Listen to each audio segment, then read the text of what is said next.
Hello दोस्तों, नमस्कार।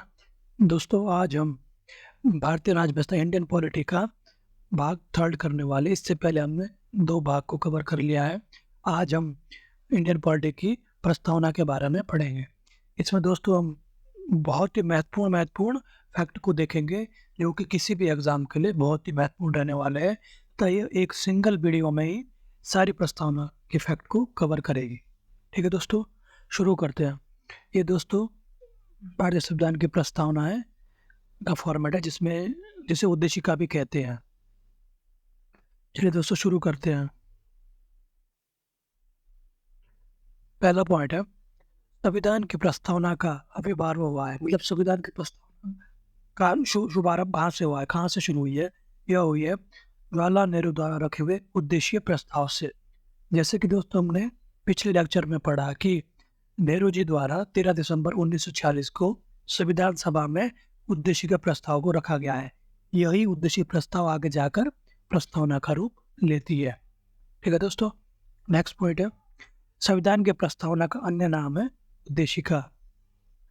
Next point, संविधान की प्रस्तावना ली गई है अमेरिका से। नेक्स्ट पॉइंट, भारतीय संविधान की प्रस्तावना की भाषा पर प्रभाव मिलता है। मतलब जो संविधान की प्रस्तावना की भाषा है वो किससे, मतलब किसका प्रभाव उससे ज़्यादा है? वो है ऑस्ट्रेलिया संविधान की प्रस्तावना का। नेक्स्ट पॉइंट, भारत का संविधान समर्पित है, किसको समर्पित है? भारत की जनता को।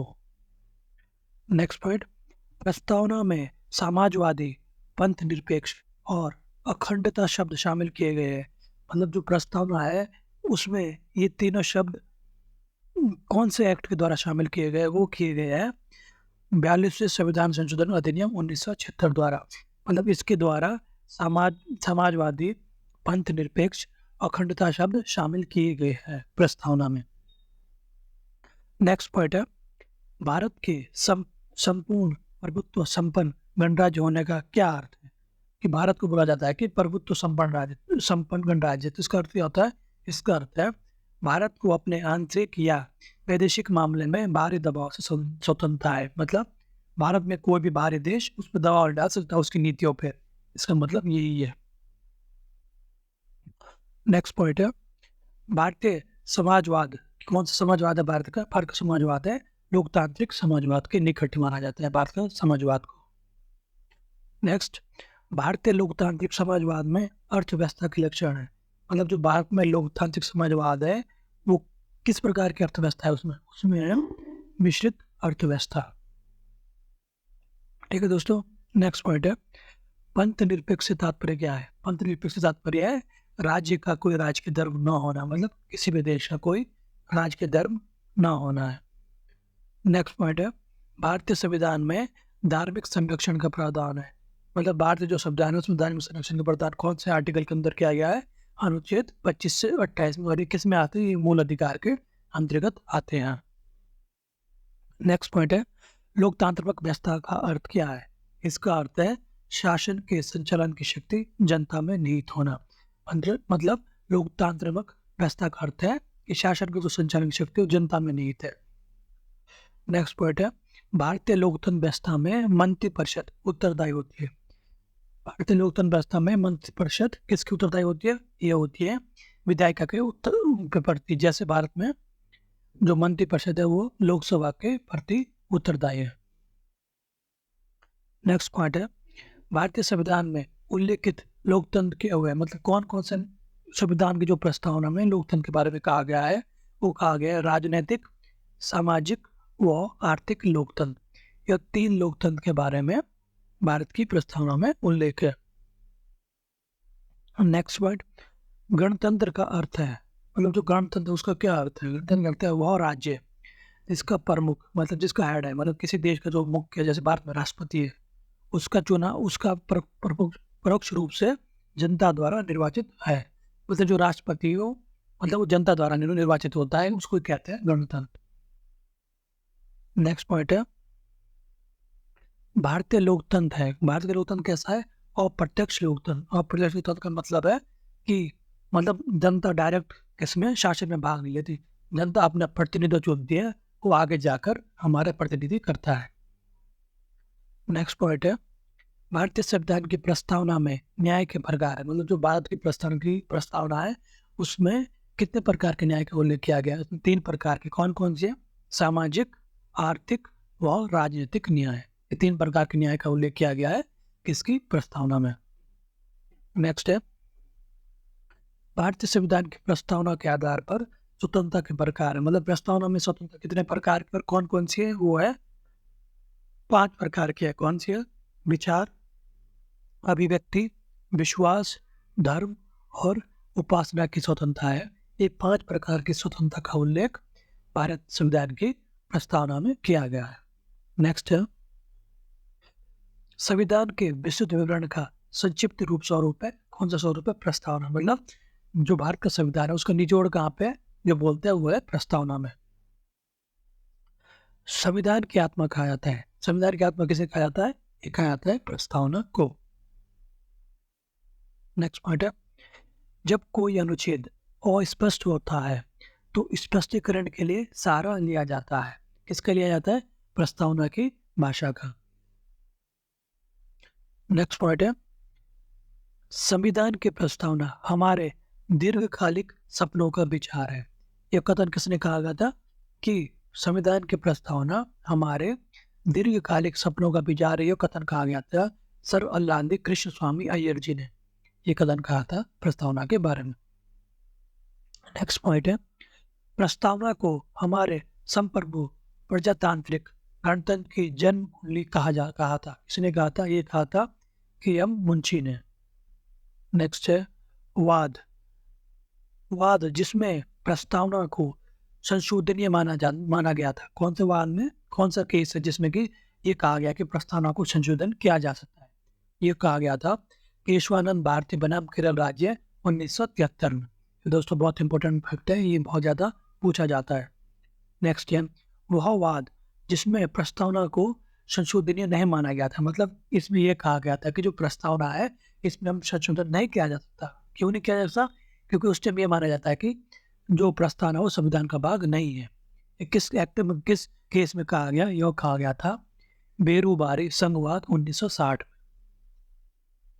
नेक्स्ट पॉइंट है, ऐसा संशोधन जो उच्चतम न्यायालय के अनुसार प्रस्तावना में नहीं किया जा सकता। मतलब कौन सा ऐसा संशोधन है जो संसद प्रस्तावना में नहीं कर सकती? वो है प्रस्तावना के आधारभूत ढांचे में, जो प्रस्तावना का बेसिक स्ट्रक्चर है ना, उसमें संशोधन नहीं किया जा सकता।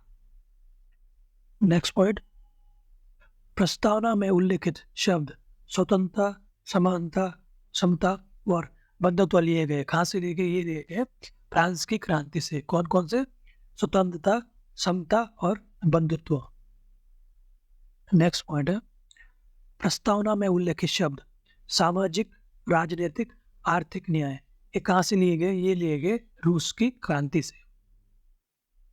नेक्स्ट पॉइंट, प्रस्तावना को संविधान की परिचय पत्र की संज्ञा दी गई थी। किसने दी गई थी? संविधान प्रस्तावना को संविधान के परिचय पत्र ये कहा गया था N.A. पालिकवाला ने।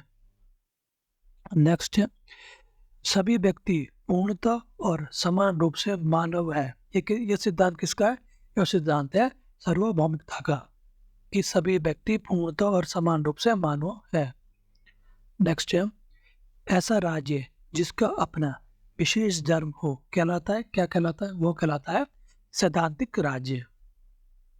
नेक्स्ट, हम क्या करेंगे, हमारा देह क्या है और हम किस दिशा में जा रहे हैं का उल्लेख है। किसमें उल्लेख मिलता है? नहीं मिलता है प्रस्तावना में। नेक्स्ट, भारतीय गणतंत्र की 26 जनवरी 1950 को सही संवैधानिक वस्तु स्थिति थी जब संविधान लागू किया गया था। मतलब इसका मतलब है जब संविधान लागू किया गया था 26 जनवरी 1950 को, उस टाइम भारत की स्थिति क्या थी? उस टाइम भारत की स्थिति संपूर्ण प्रभुत्व संपन्न लोकतांत्रिक गणराज्य की थी। यह भारत की उस टाइम की स्थिति थी। नेक्स्ट पॉइंट है, भारतीय संविधान की प्रस्तावना में भारत को घोषित किया गया है। क्या किया गया है? प्रस्तावना भारत को क्या घोषित किया गया है? एक सार्वभौम, समाजवादी, धर्मनिरपेक्ष, प्रजातांत्रिक गणतंत्र के रूप में भारत का उल्लेख किया गया है। किसमें? प्रस्तावना में। नेक्स्ट पॉइंट है, भारत को धर्मनिरपेक्ष राज्य वर्णित करती है। क्या करती है? संविधान की प्रस्तावना, क्योंकि संविधान की प्रस्तावना में ही 42वें संविधान संशोधन अधिनियम 1976 के माध्यम से धर्मनिरपेक्ष शब्द जोड़ा गया था। नेक्स्ट है, हम भारत के लोग हैं, इस शब्द का प्रयोग भारतीय संविधान में किया गया है। कहाँ किया गया? संविधान की प्रस्तावना में। नेक्स्ट पॉइंट, संविधान को एक पवित्र दस्तावेज कहा है। किसने कहा है? Doctor P.R. अम्बेडकर जी ने कहा है कि संविधान एक पवित्र दस्तावेज है। नेक्स्ट है, वाद जिसके फैसले में सुप्रीम कोर्ट ने सर्वप्रथम घोषित किया कि उद्देशिका संविधान का हिस्सा नहीं है। मतलब किस केस में यह बोला गया है कि जो उद्देशिका मतलब प्रस्तावना है वह संविधान का भाग नहीं, यह कहा गया था बेरूबारी संघवाद 1960 में। नेक्स्ट है, वाद जिसमें सर्वोच्च न्यायालय ने प्रस्तावना को भारतीय संविधान की मौलिक संरचना का भाग स्वीकार किया। किस एक्ट के तहत कहा गया? किसके केस के तहत कहा गया? ये कहा गया केशवानंद भारती 1973 में जो केस हुआ था उसमें यह कहा गया कि प्रस्तावना को भारतीय संविधान का भाग माना जाता है। ठीक है दोस्तों, नेक्स्ट पॉइंट है, भारतीय संविधान की उद्देशिका है क्या है? यह भारतीय संविधान का एक भाग है, परंतु अन्य भागों से स्वतंत्र होकर उसका कोई विधिक प्रभाव नहीं है। मतलब ये जस्टिफिकेबल नहीं है, मतलब इसको आप कोर्ट में जा सकते इसके लिए कि प्रस्तावना में ये लिखा है और गवर्नमेंट ने इसके अगेंस्ट कुछ नहीं किया, इसके लिए हम कोर्ट में नहीं जा सकते। नेक्स्ट है, भारतीय संविधान में समानता का उल्लेख है। मतलब भारतीय जो प्रस्तावना है उसमें कौन कौन सी समानता लिखी गई है? इसमें 2 प्रकार की लिखी गई है, प्रतिष्ठा एवं अवसर, ये 2 समानताएं का उल्लेख किया गया है। नेक्स्ट पॉइंट है, भारतीय संविधान में स्वतंत्रता का उल्लेख, मतलब कितने प्रकार की स्वतंत्रता और कौन सी है? ये 5 प्रकार की जो प्रस्तावना में उल्लेखित है। पहली है विचार, अभिव्यक्ति, विश्वास, धर्म और उपासना की स्वतंत्रता का उल्लेख कहाँ किया गया है? प्रस्तावना में। नेक्स्ट है, भारतीय संविधान में भातृत्व का उल्लेख है। कौन सा है? एक प्रकार की, कौन से? बंधुता। बंधुता मतलब भाईचारा, इसका उल्लेख प्रस्तावना में किया गया है। नेक्स्ट है, भारतीय संविधान में न्याय का उल्लेख है। मतलब जो भारत की जो प्रस्तावना है उसमें कितने प्रकार के न्याय का उल्लेख है और कौन कौन से न्याय है? वो 3 प्रकार के न्याय है, राजनीतिक, सामाजिक और आर्थिक न्याय का उल्लेख है। नेक्स्ट पॉइंट है, देश जिसके संविधान में सर्वप्रथम प्रस्तावना को सम्मिलित किया गया था वो है संयुक्त राज्य अमेरिका। सर्वप्रथम प्रस्तावना इन्होंने अपने उसमें क्या संविधान में स्वीकृत की थी? इसने संयुक्त राज्य अमेरिका ने। नेक्स्ट है, बोमई बनाम भारत संघ 1988 मामले में सुप्रीम कोर्ट ने उद्देशिका को माना था। क्या माना था? संविधान का अंग। यह एक 1988 में जो वो हुआ था, केस हुआ था बोमई बनाम भारत संघ में, उसमें भी यही कहा गया था कि जो वो है क्या नाम है प्रस्तावना है वो संविधान का अंग होगा। सबसे पहले किस केस में कहा गया था? सबसे पहले कहा गया था केशवानंद भारती मामले में। नेक्स्ट है, उद्देशिका स्वयं न्यायालय में परिवर्तनीय नहीं है। मतलब जो प्रस्तावना है वो उसके लिए आप न्यायालय नहीं जा सकते, मतलब उस न्यायालय में परिवर्तनीय नहीं है। जैसे जो भी कुछ वर्ड प्रस्तावना में उल्लेखित है, अगर सरकार उसको लागू नहीं करती तो इसका मतलब है कि आप कोर्ट नहीं जा सकते कि भाई सरकार ये चीज़ें नहीं कर रही, इसका मतलब परिवर्तनीय नहीं है। एग्जाम्पल की जैसे मूल अधिकार है, अगर हमारे मूल अधिकार खनन होता है तो हम उसमें क्या सुप्रीम कोर्ट या हाई कोर्ट जा सकते हैं, तो वो क्या एक परिवर्तनीय नहीं है, लेकिन प्रस्तावना यहाँ पे परिवर्तनीय नहीं है। ठीक है दोस्तों, आज के लिए यह प्रस्तावना का एक लेक्चर था। अगले लेक्चर में हम नेक्स्ट टॉपिक को कवर करेंगे। ठीक है दोस्तों, थैंक यू।